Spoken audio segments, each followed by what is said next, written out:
días, buenas tardes, buenas noches, donde quiera que estén. Volvemos a la tertulia del martes. Les habla su anfitriona María Victoria Cristancho. En esta tertulia nos vamos de, digamos, diplomacia, trabajo comunitario, luchas políticas y mucho carisma. Y es que eso y más reúne nuestro invitado de hoy. Se trata de Jorge Moreno. Él ha sido cónsul del Ecuador tanto en Londres como en Milán. Y bueno, qué maravilla tenerlo aquí en la tertulia del martes y poder conversar. Bienvenido, Jorge, a la tertulia. Gracias, María Victoria. Buenas tardes, buenas noches, en donde quiera que estén. Y aquí, con mucho gusto, con mucho placer, participar en tu tertulia y bueno, encantado, encantado. Bueno, a los amigos tertulieros les contamos. Jorge es ecuatoriano, como lo comentamos al comienzo, de Loja, una de las poblaciones como más conocidas en Europa, porque de allí ha salido mucha migración. Y bueno, ¿por qué mejor tú no nos cuentas quién es Jorge Moreno? Bueno, Jorge Moreno es un lojano ecuatoriano de corazón. Loja es una ciudad al sur del país que tiene unas tradiciones muy potentes, digamos. Una de ellas es eh, cultural, política, universitaria, de educación, musical también. Y bueno, pues vengo de una familia también con tradición política que ha participado, que han ejercido pues cargos en la política y bueno, aquí estamos, aquí estoy yo también, pues digamos, siguiendo ese rumbo, ¿no? Ese rumbo familiar, ese rumbo pues que también me he sumado en defender los derechos y trabajar con los ciudadanos ecuatorianos en aquellas partes en donde he estado. Sí, Londres y Milán, ¿no? Dos puntos estratégicos en Europa. Así es, sí. Inicialmente, bueno, pues digamos, mi vida migrante empezó en España, ¿no? Y después de eso, pues me trasladé a Inglaterra para estudiar, trabajar.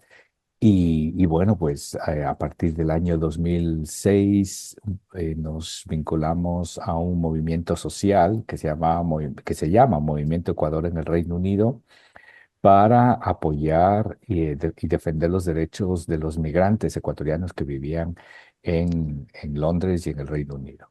Y también al mismo tiempo nos vinculamos al proyecto político de la Revolución Ciudadana, de ese entonces candidato eh, Rafael Correa Delgado, que promovía mucha defensa y defensa de derechos. Y luego también ofrecía muchos servicios y programas en Ecuador como en el exterior. Entonces, a partir de ahí también me vinculé a la diplomacia y bueno, pues tuve la suerte y el honor de representar a mi país como cónsul general en Ecuador y también cónsul general adjunto en Milán. Wow, fantástico. Pero ¿por qué no empezamos desde el comienzo, Lorja? Cuéntanos de ese niño Jorge. Como dices, vienes de familia política. Sí. ¿Cómo era ese niño? Tenías esa semillita? ¿Cómo veías la política en tu colegio, por ejemplo? Sí, ya tenía eso, esa, digamos, esa pasión, ¿no? Entonces, estando en el colegio, y bueno, pues yo estudié en un colegio público en donde en Ecuador también se elige lo que se llama el Consejo Estudiantil, que es como la asociación de estudiantes que representan, bueno, pues los derechos de los estudiantes. Entonces, ahí participé, aunque no como candidato, pero sí estuve apoyando digamos, todo el tema de organización de nuestro grupo. Y en ese entonces, pues yo recién empezaba, tenía unos 11 12 años. Y tenía un tío que es hermano de mi padre que estaba también participando en el mismo colegio y él fue uno de los candidatos. Entonces, ahí fue que yo estuve apoyando y después otros compañeros que participaron igualmente apoyándoles. Mire, te digo por la experiencia estudiantil, generalmente es de protestas, acciones callejeras. ¿Te tocó tirar piedra? Claro, o sea, estuvimos en las protestas, sí, estuvimos en las protestas pues estudiantiles en ese entonces. Ecuador salía de un periodo dictatorial y estábamos en un periodo de democracia, digamos, nueva democracia y bueno, pues había en ese entonces pues teníamos unos gobiernos que digamos, que no atendían las necesidades de los ciudadanos y nosotros como estudiantes, pues obviamente estábamos ahí protestando y tal, aunque no tirando piedras, digamos, pero sí haciendo protesta social en todos los sentidos, claro que sí. Es que como dicen que el que no tira piedra no es líder estudiantil, ¿no? Sí, sí, sí, o sea, hay varios tipos, Mira, pero y sí. cómo veías ese mundo en tu casa, ¿no? ¿Cómo te veían tus padres, no sé, la familia, cómo era ese mundo alrededor tuyo?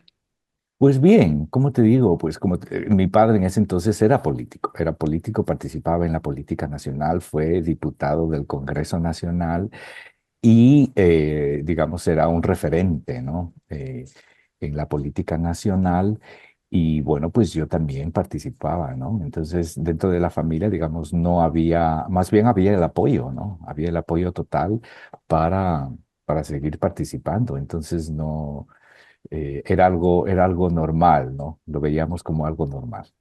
Pero en la vida cotidiana, ¿qué hacías? Cuáles eran tus preferencias? ¿Cómo era ese mundo alrededor en Loja? Bueno, en Loja, como te digo, es una ciudad muy, muy cultural, universitaria, y mi vida siempre ha estado relacionada también en ese sentido, porque mi madre fue profesora universitaria, fue también directora de educación allá del sistema de educación pública de los colegios, y bueno, con ella también hacía recorridos a los diferentes, digamos, pueblos más pequeños y de la provincia de Loja, en donde pues se hacía pues la inspección de los colegios, principalmente, ¿no? Y asimismo me dio la oportunidad de conocer mi provincia y luego con mi padre también, pues cuando él estuvo de candidato varias veces, también hacía recorridos a nivel nacional, en la provincia y a nivel nacional, y participaba en las reuniones, participaba en las reuniones y en los mítines políticos primero, en diferentes partes, y luego cuando él ya estuvo en el Congreso, participaba en las reuniones del Parlamento, a veces en las reuniones de las comisiones en reuniones con organizaciones sociales, con gremios de ingenieros, con gremios de abogados, visitas. Estuve ahí una buena temporada que fue maravillosa. Y de esa temporada, pues que uno dice, pues esa juventud es la que lo hace, le hace formar a uno carácter, ¿no? ¿Qué fue lo mejor y qué fue lo menos bueno de esa época para ti como persona? Sí, bueno, lo mejor, digamos, es estar ahí viendo que mi padre, pues, eh, hacía política y hacía, pues, y legislaba y fiscalizaba, pero al mismo tiempo ese tiempo que él dedicaba a eso se reducía también al tiempo familiar y personal. Yo creo que esa es una de las grandes desventajas que tienen los políticos en general, ¿no? Y bueno, yo creo que eso fue, digamos, esa fue la peor parte, ¿no? Y sin embargo, bueno, pues como yo estaba ahí con él, entonces, digamos, aprovechaba también mi tiempo y mi cercanía con él, como, digamos, como padre, ¿no? O sea, fue Eh, como una manera también de estar ahí pegadito, ¿no? exacto, exacto, exacto. Entonces ahí, bueno, tuve muchos insumos, ¿no? En relación a cómo funciona el país, cómo funciona la política, cómo funciona, pues, la organización interna. Y bueno, todo eso me ha servido ahora, pues, para hacer lo que estoy haciendo. Mira, y en esa juventud, Cuéntanos cómo fue ese punto, o sea, seguías la política, ¿qué fue lo que hizo que cambiara? ¿En dónde fue el punto, como decimos siempre, esa coyuntura que te hizo de seguirlos a ellos a cambiar tu destino? ¿No? Sí, bueno, en ese entonces mi intención también era estudiar fuera. Yo salí muy joven, muy jovencito del Ecuador, ¿no? Recién terminando la secundaria, ¿no? Y mi intención era, como te digo, estudiar en el exterior y por eso fue mi deseo de salir primero a Cuba, que iba a estudiar allá y después en España, que finalmente fue donde hice mis estudios universitarios y posteriormente Inglaterra. Entonces, esa fue, digamos, mi deseo de dejar Ecuador y un poco separarme del país, sí. ¿Y por qué? ¿Qué te motivaba para pensar en no hacer vida en Ecuador, sino salir formarte fuera? Porque, bueno, mi madre principalmente estudió fuera del Ecuador y siempre nos motivó a superarnos profesionalmente, académicamente. Y yo, sí, yo tenía esa intención de estudiar en el exterior, principalmente en Europa, ¿no? Y bueno, pues por eso lo hice. Sí. Es Cuando llegaste, pues saliste del país, ¿te acuerdas ese día? ¿Cómo fue? O sea, claro, la primera vez, la ¿qué primera sentiste vez. como persona? La primera vez fue, claro, emocionante porque además yo era muy cercano a mi madre, ya. Entonces, claro, mi madre, al ver que su hijo se iba del país y quién sabe por cuánto tiempo a estudiar y no era lo mismo, para ella fue muy duro y para mí también, ¿no? Separarme de mi madre. ¿Lloraste? Y claro que sí, obvio, obvio. Fue un momento, como te digo, duro a nivel personal, interior mío, pero al mismo tiempo fue, digamos, positivo porque, y además mi madre entendía de que yo tenía esos deseos, ¿no? Esos deseos de volar, ¿no? Y que no podía, digamos, no podía detenerme. Y llegaste a Cuba, cuéntanos de esa Habana, supongo que fue a La Habana donde llegaste, ¿no? Exacto, sí, fui a La Habana, estuve ahí un año, yo fui con una beca para estudiar en La Habana, pero lamentablemente no pude terminar, estuve casi un año ahí, no pude terminar los estudios ahí porque en Cuba en ese entonces había una crisis muy fuerte económica y bueno, pues no me pareció que era el mejor momento para estudiar ahí, estar ahí, y por eso fue la decisión mía de luego venir a España y continuar aquí. ¿Y qué fue lo que te impresionó de esa Habana a la que llegaste, viniendo especialmente desde tu tierra, de tu ciudad, de tu país, al Caribe, ¿no? Porque son muy diferentes, ¿no? Claro, sí, son culturas totalmente diferentes, mucho más multiculturales en ese entonces. Bueno, pues Cuba, que ya llevaba como una república socialista, había avanzado mucho en derechos de igualdad. eh, era otro entorno, o sea, tenía un sistema de educación muy bueno, ¿ya? La gente sabía mucho de filosofía, de historia, de arte. Había un movimiento cultural muy fuerte, de música también, sobre todo, Salsero, ¿no? aprendí, ya bailaba Exacto, salsa, ya bailaba. exacto, exacto. Entonces, claro, eso también te enriquece, ¿no? Porque es completamente diferente a lo que es un país, digamos, del continente latinoamericano o andino, ¿no? Que es totalmente diferente. Bueno, pues y con mucha influencia española también, y también con un gran, digamos, como era un país bloqueado, tenía pues también un sentimiento no sé, rencor,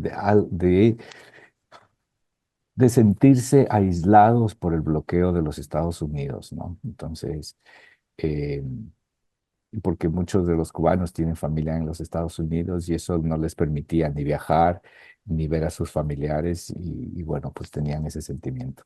¿Qué Pero a piensas? pesar de eso, los cubanos son gente muy alegre, muy abierta, con otra mentalidad, muy directos y bueno, eso también digamos, te ayuda, ¿no? Porque tú a veces te adaptas también a cómo son las personas en cada sitio y bueno, pues eso te ayuda mucho. Sí. Y decides y te vas para España. Llegaste a Madrid, estabas solo, había gente alrededor que te apoyaba o llegaste de cero. ¿Cómo fue esa experiencia? Sí tenía apoyo de una amiga que vivía acá en España, que fue a donde yo llegué. Y luego posteriormente pues conocí a otro grupo de personas a través de contactos de allá de Ecuador. Conocí a una chica y bueno, pues de Loja y me casé y bueno, pues después sí, me casé, estuve una temporada y sí, y bueno, pues y así empezó, digamos, mi vida ¿Y cómo en fue? España. Otra vez, pues es muy importante saber cómo te sentías tú en esa Madrid. ¿Qué fue lo más difícil y duro que te pasó, que te enfrentaste en España en esa época? Por lo más duro, te podría decir que era la parte bueno, en ese entonces, digamos, no había tanta migración, ¿no? Y recuerdo que había como un movimiento en España se llaman los ultras, ¿no? Eran los cabezas rapadas, ¿no? Que era un movimiento que estaba surgiendo porque empezaba a llegar algo de migración, ¿no? Entonces sí tuve un evento digamos, con ellos que desgraciadamente no fue a más, sino es algo simplemente verbal, más de parte de ellos. Y a pocos meses de eso, también en esos años, incluso mataron a una migrante latinoamericana, me parece que era de Honduras. Y bueno, ahí fue cuando empezó el movimiento migratorio, digamos, perdón, la organización de los migrantes en Madrid y empezaron a surgir asociaciones de defensa de los migrantes, ¿no? Claro. ¿Qué sentías cuando, por ejemplo, de sentir esa, se podría hablar de discriminación, xenofobia? ¿Cómo se reflejaba en ti eso? Bueno, por un lado, a veces de impotencia, ¿no? Porque generalmente, pues estos eran grupos así organizados, grandes, violentos, ¿no? Entonces, intentar enfrentarse a este tipo de personas era difícil, ¿no? Em, em, Había que evitarlo, ¿no? Y bueno, por otro lado, sentir la ignorancia, ¿no? La ignorancia de ciertas personas en donde que no entienden, que no entienden el, que el mundo es un país diverso, que es un país de gente, de personas de diferentes religiones, de diferentes razas, diferentes culturas, creencias, y que hay que respetarlas, ¿no? Entonces, esa fue la parte que más digamos, sentía tristeza por ese lado. Y, y bueno, que a veces era un poco impotencia de no poder hacer mucho, ¿no? ¿No Pero pensaste poco a poco. no pensaste en algún momento decir, no, mejor nos devolvemos, en mi tierra me quieren, ¿qué hago yo aquí en este país donde maltratan a nuestra gente? No, no porque aparte de digamos, de esa situación que fue muy puntual, ¿no? Así, la verdad es que yo personalmente no he sentido ninguna discriminación de ningún tipo, ¿no? Bueno, pues yo me dediqué a mis estudios. Yo no, yo tenía claro que quería estudiar acá, trabajar acá, hacer mi vida profesional acá. Y bueno, pues lo, lo hice, ¿no? Y, y bueno, sí, a pesar digamos, del dolor y digamos, sí, de las situaciones, pues creo que me mantuve fuerte y bueno, pues seguí adelante.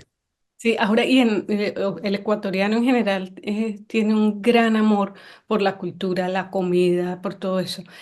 ¿Cómo lograbas replicar todo ese sabor ecuatoriano en Madrid? Pues al inicio no muy bien, ¿no? Porque, claro, de lo que yo recuerdo habían unas pocas docenas, tal vez unos cientos de personas, de ecuatorianos que vivían aquí, ¿no? Entonces no había locales donde, pues, restaurantes y tal.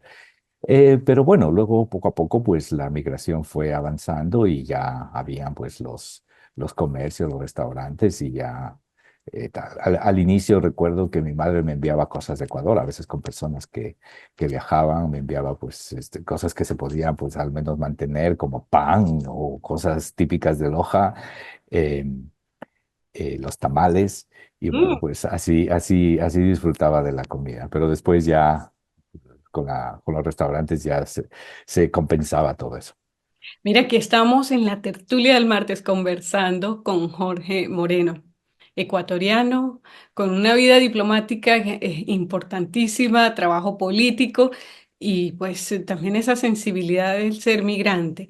Jorge, vámonos a una corta pausa y regresamos y vamos regresando a hablar un poco de lo que pasó después, porque estando también ahí en España, cómo terminas en Inglaterra y todo lo que viene, ¿qué te parece? Perfecto. Ya venimos. Estamos aquí en la tertulia del martes. Generamos nuestra programación en YouTube @tertulia del martes, en Facebook como de Tertulia en Tertulia, en la red social X como Tertulia 15, en Instagram y TikTok como Tertulia del martes. Búsquennos, regístrense y recuerden activar las notificaciones. ¿Sabías que puedes seguir recibiendo un pago mensual si estás enfermo o lesionado? Sí, en el Reino Unido hay diferentes planes de seguros que te garantizan un ingreso continuo si necesitas tomarte un tiempo para recuperarte. Bueno, al final se trata de una herramienta a tu disposición para que evites pasar por dificultades y puedas enfrentar esa mala situación. Soy Andrés David Jiménez, protejámonos juntos.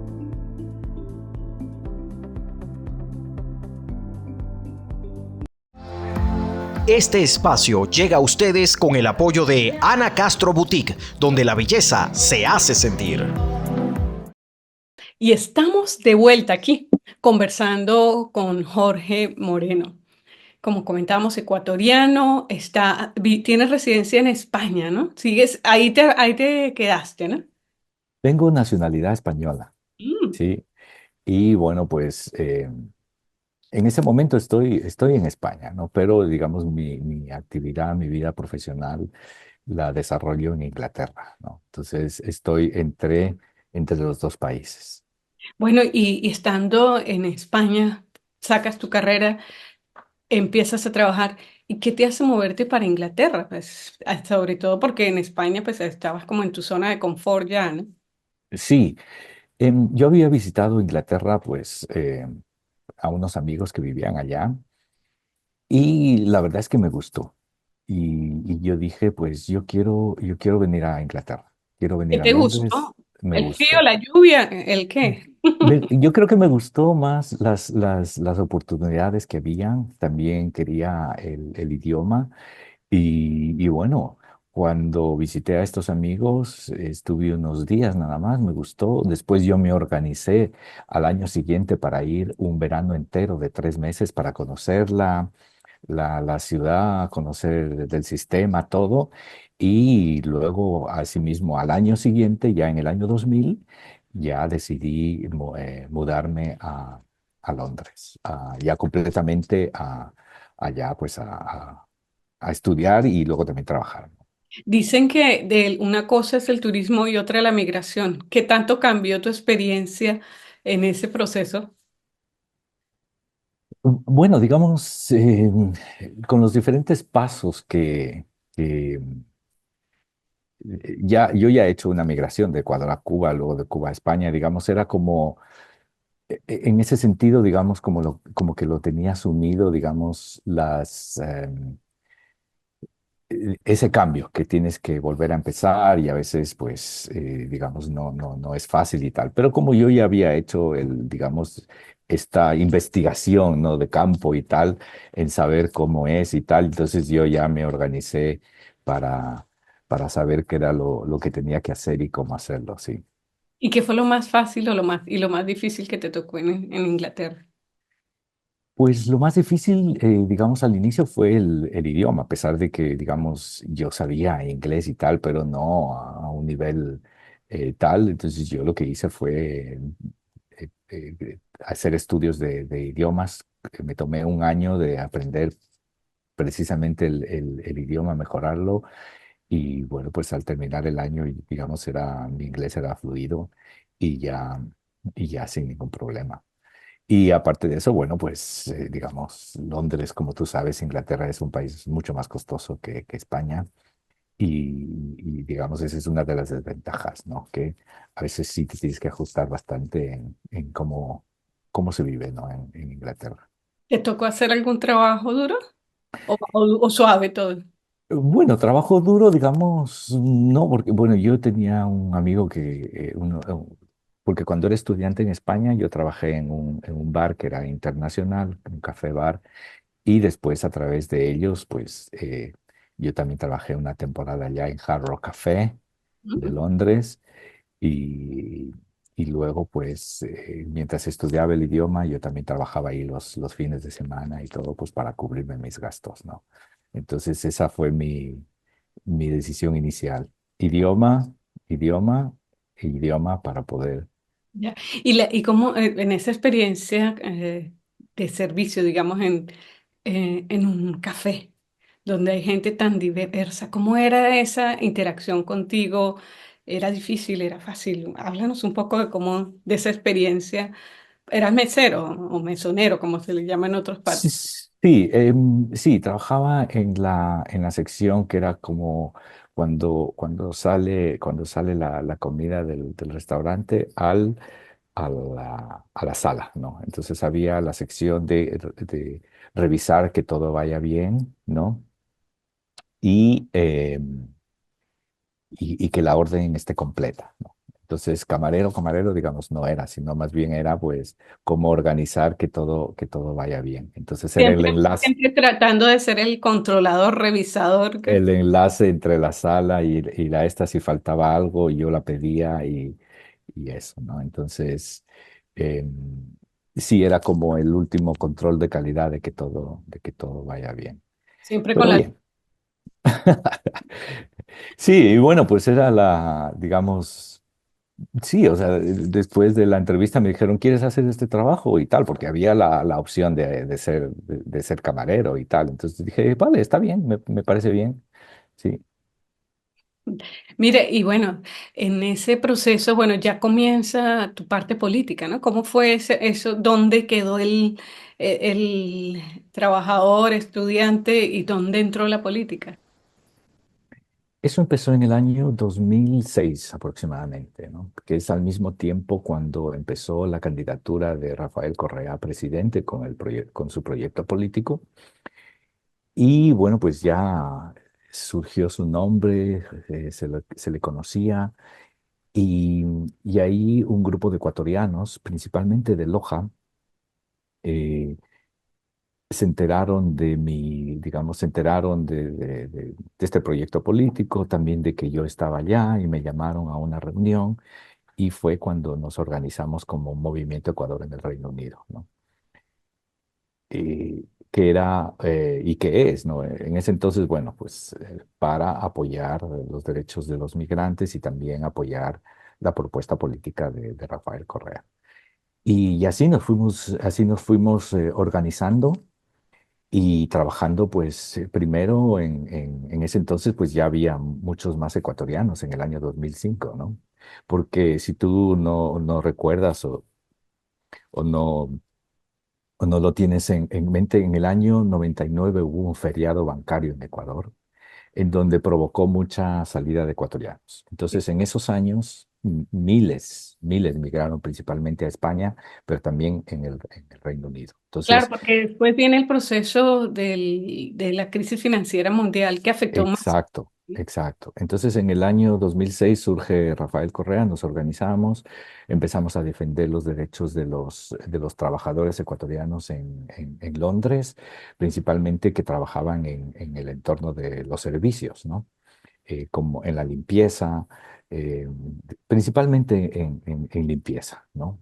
Entonces, a través de varios compañeros de Ecuador que también, pues, habían participado en política estudiantil y en política local, eh, a través de ellos, pues, nos organizamos para apoyarles y defender sus derechos, ¿no? Porque en ese entonces eh, no se les pagaba lo justo, les hacían trabajar demasiadas horas, no tenían, digamos, no tenían los permisos ni los beneficios que podía tener cualquier otra persona. Entonces, a partir de esas luchas con otros compañeros, eh, se lograron muchos beneficios porque muchos de ellos trabajaban en universidades a través de empresas. eh, de empresas de limpieza y recuerdo que un poco más tarde en la Universidad de la UCL y en SOAS se consiguió que aquellas personas que trabajaban ahí a través de una empresa tercerizadora sean contratadas directamente por la universidad. Muy bien. Entonces eso fue un logro súper grande que los mismos compañeros que trabajaban ahí, que no solamente eran de Ecuador, sino también eran latinoamericanos, ¿no? Entonces se logró ese beneficio. Y luego Sí, a partir de ahí también han surgido otros sindicatos en los cuales muchos de ellos se han vinculado, ecuatorianos y latinoamericanos se han vinculado y son dirigentes sindicales. claro, claro, muchísimos. Mira, y viene el gobierno de Correa al que apoyaste fortísimamente. ¿A qué sabe ese triunfo? Ese triunfo fue histórico, porque supuso un cambio radical en todo sentido. Rafael Correa tenía un plan de gobierno muy ambicioso, muy transformador del país, porque él había estudiado en el exterior, él es experto en desarrollo, y entonces eh, su plan era muy directo, ¿no? En transformar en todo sentido el Ecuador. Y algo que a mí me gustó y me llamó la atención y por lo que yo personalmente me sumé al proyecto era eh, con el plan de educación, ¿ya? Que quería transformar la educación y él decía, con educación se puede transformar una Sí. sociedad, un país. Y pasaron los años, te tocó durísimo ya en el consulado.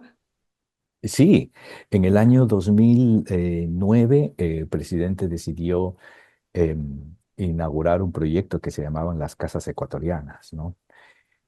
A través de una secretaría adjunta a la Presidencia de la República que se llamaba Secretaría Nacional del Migrante para precisamente ayudar a los ecuatorianos que vivían en los países y en las ciudades más grandes y numerosas, ayudarles en todo este tema de derechos, de fomentar la formación, la información, para que digamos, para que en los lugares donde estén puedan tener también, digamos, un mejor trabajo, ¿ya? Entonces, en los diferentes países se trabajó digamos, se tenía diferentes programas. Por ejemplo, en España no era necesario el idioma, pero en Inglaterra sí. Entonces, nosotros teníamos cursos de inglés, cursos de informática, talleres de derechos laborales, talleres de emprendimiento, talleres de diferente tipo. Incluso les ayudamos a un grupo de ecuatorianos que ya tenían nacionalidad española a obtener la licencia de construcción para que trabajen en el sector de la construcción. Em, y entonces fueron unos años, sí, digamos, intensos, no, yo no digo duros, sino intensos de trabajo, pero muy gratificantes, de Y ver. cuéntame, en ese periodo decía duros porque, precisamente por el trabajo, por la lucha, que hubo algún elemento frustrante que dices, "Oh, esto no se logra", o que era cuál fue el mayor reto al que te tuviste que enfrentar y cómo lo asumiste además.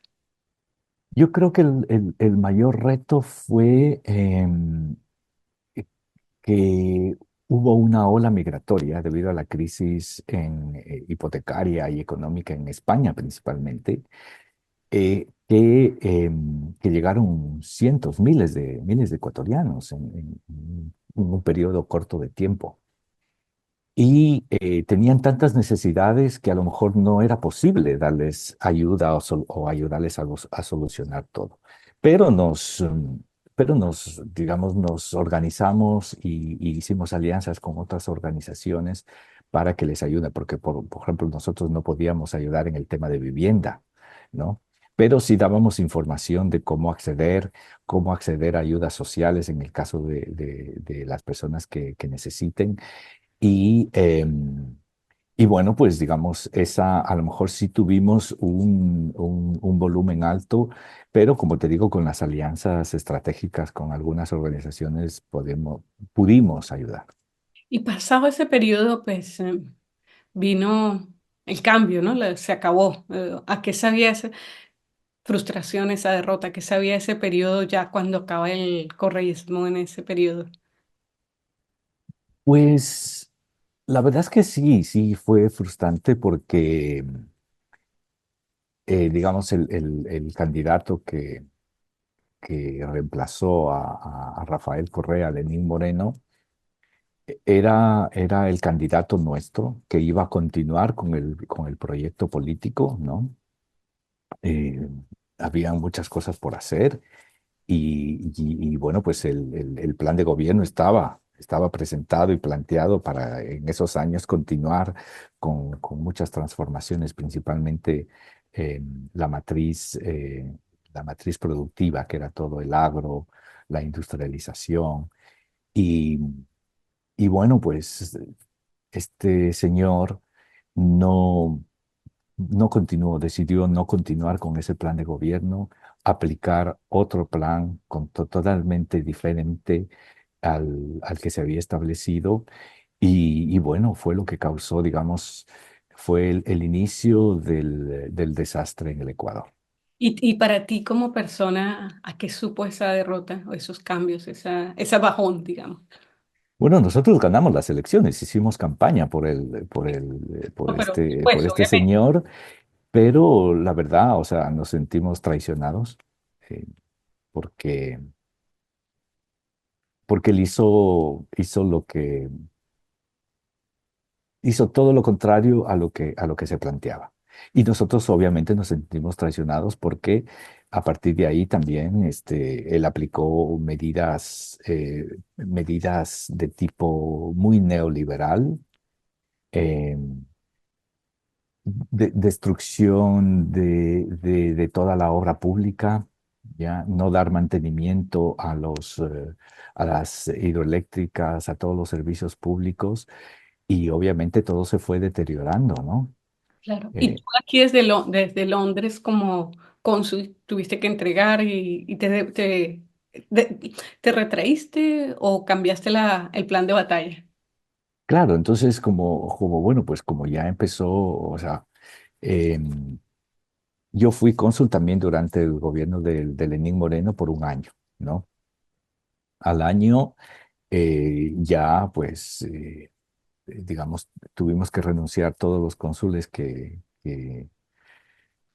habíamos empezado con el gobierno de Rafael Correa, porque él ya tenía previsto también, pues, digamos, otra estructura del servicio diplomático en el exterior también con otras personas que asimismo tenían, digamos, otro propósito, ¿no?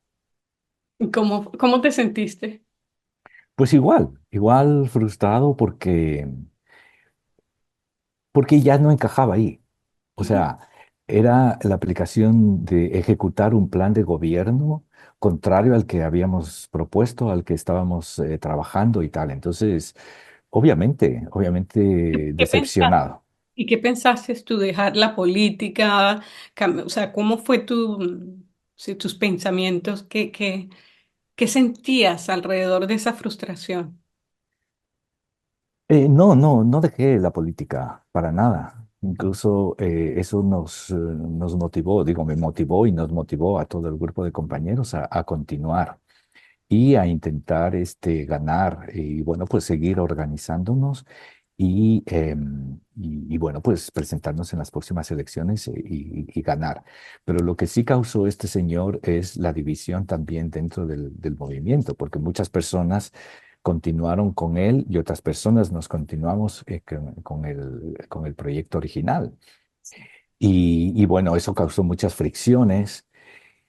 eh, y fueron momentos difíciles, ¿no? Porque incluso el partido político quedó en manos del presidente Lenín Moreno y nosotros tuvimos que reorganizar y nos pusieron muchos tropiezos para volver a tener un movimiento, un partido político organizado. Sí, y ha pasado el tiempo y llegas a hoy, cercanita las elecciones, y de repente las cosas como que no, como que nunca, como que logras superar eso. Cuéntanos un poco de lo que viene. De lo que viene, bueno, pues en todos estos años hemos seguido organizando el movimiento político y bueno, pues a principios del año pasado pues se reorganizó la estructura a nivel europea y Narcisa Soria es la directora, en este caso de Europa. Yo soy el subdirector también de la organización política a nivel europea. Y bueno, pues luego consideraron nuestros nombres para participar como candidatos asambleístas. ¿Y cómo Y qué se siente ser candidato? pues muy, con mucha expectativa. Yo muy contento, aunque digamos es otro escenario, ¿no? Aunque ya he hecho, digamos, actividad política, pues, pero otra cosa es estar ya en una candidatura directo por votación. Pero muy emocionante, muy tranquilo también yo, eh, porque sé que el trabajo que se ha hecho, se lo ha hecho bien en la gestión pública y yo creo que eso es eh, eso da valor a a la candidatura y reconocen que, que bueno, pues que la persona, digamos, tiene sus capacidades y tiene su experiencia para afrontar este nuevo reto, y lo Y cual me bueno, hace sentir muy bien. sí, volviendo a Loja, volviendo en este proceso, periodo, ¿no? O sea, cuando uno ve la vida como un poquito mirando hacia atrás, cuando tú acompañabas a tu papá siendo candidato, a tu mamá en esto, y ahora eres tú el que haces, ¿cómo se siente eso? Pues me siento, en cierta parte me siento realizado, porque yo creo que he seguido los pasos y he tenido, digamos, una buena cuna en donde me han enseñado muchos valores eh, y tener principios también para llevar adelante en lo y creer y apoyar y hacer lo que uno cree, ¿no?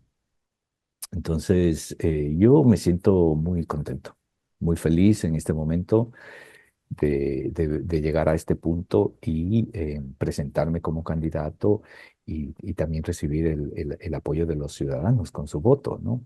Sí. Hay otros candidatos, eh, así es la política. Hay adversarios políticos que también tienen su derecho a participar y tal, pero aquí lo que importa, y para mí lo más importante, son las ideas, las propuestas, y no, digamos, el, el- el- el intentar desprestigiar al otro candidato por algo que no merece la pena, sino las propuestas. Y hablando de propuestas, imagínate que ganas. ¿Cuáles son las tres propuestas que piensas cumplir en los primeros 6 meses? Bueno, en este caso, digamos, somos cuatro candidatos que estamos, ¿no?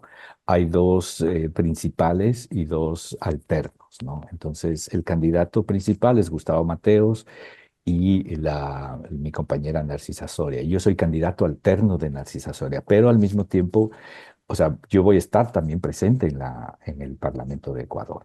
Y tenemos un plan de gobierno un plan de trabajo de la Asamblea que ha surgido de los ciudadanos. Hemos hecho muchas mesas ciudadanas en donde nos han dado eh, insumos para ir elaborando este programa. Lo primero, eh, y que también va vinculado con el plan de gobierno, digamos, en este caso de nuestra candidata Luisa González, ¿no?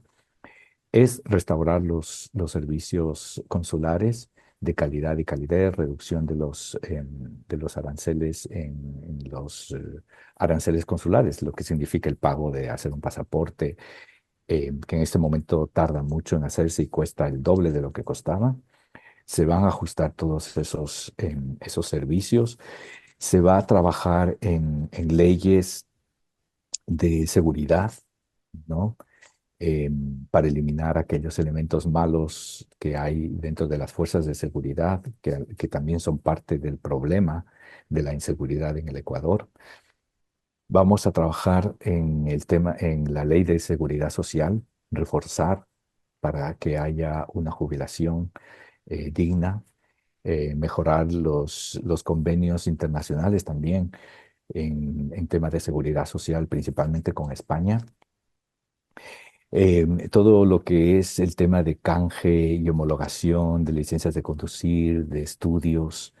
Interesante. em, Muy sí, interesante. Y piensa cuál quisiera ser después de todo esta, que sea el legado que pueda dejar Jorge Moreno en la política ecuatoriana e internacional. pues el legado. em, Pero, ¿no? No del Transformar partido, no el del partido, el de Jorge Moreno. mi legado. Pues transformar, mejorar algunas leyes que beneficien a los migrantes ecuatorianos en el exterior, en donde quiera que estén. Muy bien. Mira, y ya para cerrar, por aquí teníamos unos, aquí nosotros sabemos que en la tertulia nos tomamos un tecito. Yo me estoy tomando esta vez un tecito. ¿Qué te estás tomando tú? Yo me estoy tomando una menta poleo. Y muéstranos la tacita, a ver, háblanos de esa tacita que tienes. Aquí en la tertulia siempre compartimos y nos contamos qué significa esa tacita tan hermosa. Sí, esta taza es la compré en el Museo de Picasso en Málaga, en el museo de la casa natal de Pablo Picasso, porque él es mi pintor favorito, ¿ya? Ok. Entonces la compré y esto pues es un cuadro de él. ¿Y por qué Picasso y no, no sé, Monet o cualquier otro? Picasso porque fue un pintor que transformó el arte tradicional al arte moderno. Entonces, con el cubismo, ¿no? Esta parte es de inicios esto no es cubismo, sino ya em, es un inicio del cubismo, pero eso, de transformar en arte, digamos, muy figurativo de las personas, hacer unas caras cuadradas, unas caras rectangulares, y bueno, pues esa transformación a mí me gustó, porque me gusta más el arte moderno que el arte antiguo. Ya. Y bueno, mensaje, ya, cerrando a la comunidad. En tres palabras, ¿qué les dices a los ecuatorianos en Europa? Bueno, a los ecuatorianos en Europa, pues les pido que ahora que estamos en este momento en el electoral, es que se informen, que participen, que se informen de quiénes son sus candidatos y que hagan la mejor elección. En este caso, nosotros hacemos esta propuesta de gobierno con experiencia, una propuesta de gobierno sólida y con candidatos también sólidos, con experiencia, con corazón, porque este es un trabajo y una propuesta colectiva, ha sido un trabajo colectivo y vamos adelante porque nosotros ofrecemos un futuro que sí se puede conseguir. Fantástico. Bueno, muchísimas gracias. Hemos tenido una tertulia muy interesante de política, cultura y bueno, y un poquito más con Jorge Moreno, ecuatoriano y candidato a asambleísta por Europa, ¿no? Así Muchas es. gracias. Y a nuestros amigos tertulieros les decimos, nos vemos la próxima semana en otra tertulia. Hasta la próxima. Gracias, gracias.